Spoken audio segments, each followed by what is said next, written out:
Hey, welcome to Socialism for All. This file is being recorded for the June 2022 edition of Socialism for All, and it's an audiobook and discussion of The Foolish Old Man Who Removed the Mountains from 1945 by Mao.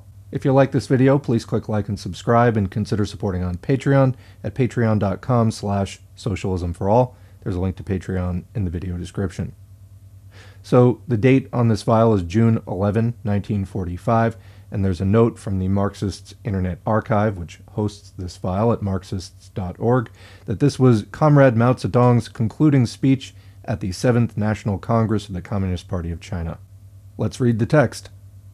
We have a very successful Congress. We have done three things.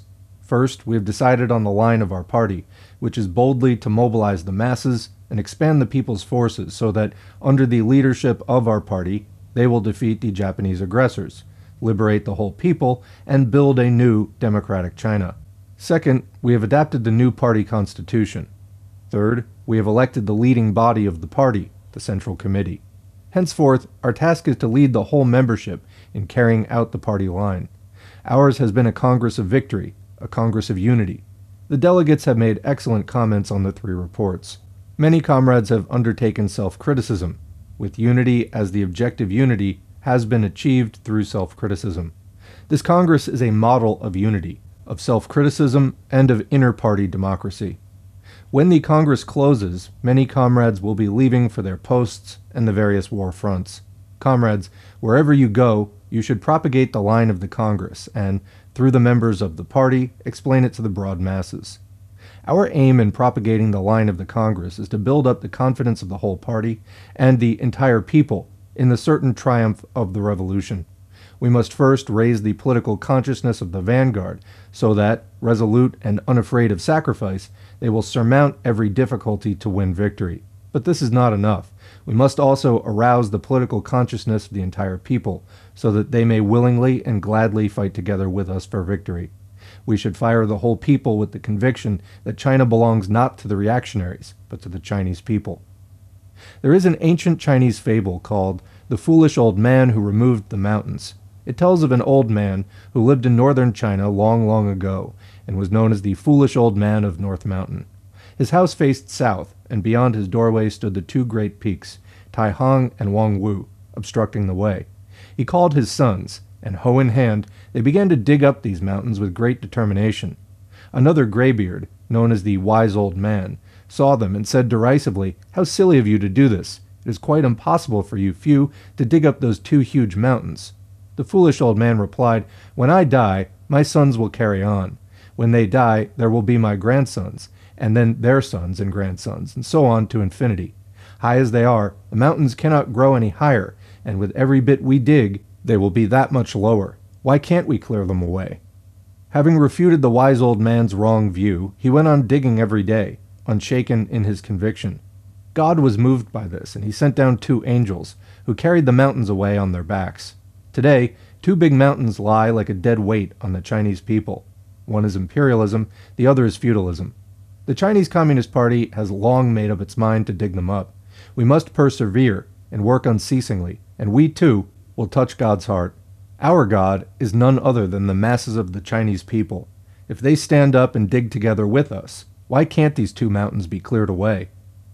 Yesterday, in a talk with two Americans who were leaving for the United States, I said that the U.S. government was trying to undermine us, and this would not be permitted.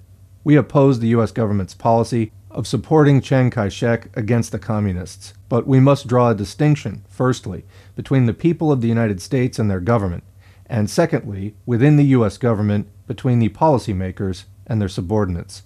I said to these two Americans, "Tell the policymakers in your government that we forbid you Americans to enter the liberated areas, because your policy is to support Chiang Kai-shek against the communists, and we have to be on our guard. You can come to the liberated areas if your purpose is to fight Japan, but there must first be an agreement. We will not permit you to nose around everywhere. Since Patrick J Hurley has publicly declared against cooperation with the Chinese Communist Party, why do you still want to come and prowl around in our liberated areas?" Footnote there, Patrick J Hurley was a reactionary Republican Party politician. He was appointed U.S. ambassador to China towards the end of 1944. In November 1945, he was forced to resign because his support for Chiang Kai-shek's anti-communist policy roused the firm opposition of the Chinese people. Hurley's open declaration against cooperation with the Chinese Communist Party was made on April 2, 1945, at a U.S. State Department press conference in Washington. For details, see The Hurley-Chiang Duet is a Flop. Back to the text. The U.S. government's policy of supporting Chiang Kai-shek against the communists shows the brazenness of the U.S. reactionaries. But all the scheming of the reactionaries, whether Chinese or foreign, to prevent the Chinese people from achieving victory is doomed to failure. The democratic forces are the main current in the world today, while reaction is only a countercurrent. The reactionary countercurrent is trying to swamp the main current of national independence and people's democracy, but it can never become the main current. Today, there are still three major contradictions in the old world, as Stalin pointed out long ago. First, the contradiction between the proletariat and the bourgeoisie in the imperialist countries. Second, the contradiction between the various imperialist powers. And third, the contradiction between the colonial and semi-colonial countries and the imperialist metropolitan countries. Footnote there, see Stalin's Foundations of Leninism, available here at Socialism for All. Not only do these three contradictions continue to exist, but they're becoming more acute and widespread. Because of their existence and growth, the time will come when the reactionary, anti-Soviet, anti-communist, and anti-democratic countercurrent still in existence today will be swept away. At this moment, two congresses are being held in China, the 6th National Congress of the Kuomintang and the 7th National Congress of the Communist Party. They have completely different aims. The aim of one is to liquidate the Communist Party and all the other democratic forces in China, and thus to plunge China into darkness.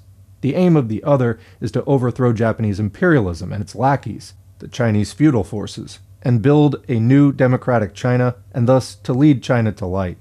Those two lines are in conflict with each other. We firmly believe that, led by the Chinese Communist Party and guided by the line of its 7th Congress, the Chinese people will achieve complete victory, while the Kuomintang's counter-revolutionary line will inevitably fail. That's the end of the audiobook, and of course it did. After World War II was won in 1945, the battle between the Chinese communists and the Chinese nationalists was won by the communists, and the nationalists were forced to retreat to Taiwan, where they ran the Republic of China. Meanwhile, mainland China was the People's Republic of China. So, there's another note here at the end that this was scanned and formatted by the Maoist Documentation Project, Maoism.org, so thanks to them, in addition to Marxists.org. Otherwise, what did you think? Leave a question or comment below. We will continue the discussion in the comments section, as always. Otherwise, thanks for listening, and thanks to the current patrons whose names are on the screen. If you'd like to get your name on the screen, head to patreon.com/socialismforall. You can sign up for as little as $2 a month, or more, whatever you see fit. We don't run ads on this channel, so it is entirely donation supported. Every donation is encouraging. They're also materially helpful and allow me to spend a lot more time on the channel than I would be able to do otherwise, producing content for it. Then, after the content is produced, video engagement matters. So liking, sharing, subscribing, and leaving comments, even if they're just thanks or good video, all of that helps to boost the channel in the YouTube algorithm, helps other viewers to stumble across it, helps other working people wondering, what is capitalism, what's going on in the world, why can't I feed my baby, etc., to stumble across this content and get on the right track with regard to understanding capitalism and working people's need to build a movement to fight for socialism. So, future viewers, thank you for your liking, sharing, subscribing, and commenting. In the meantime, thanks again for listening, and we will catch you in the next video.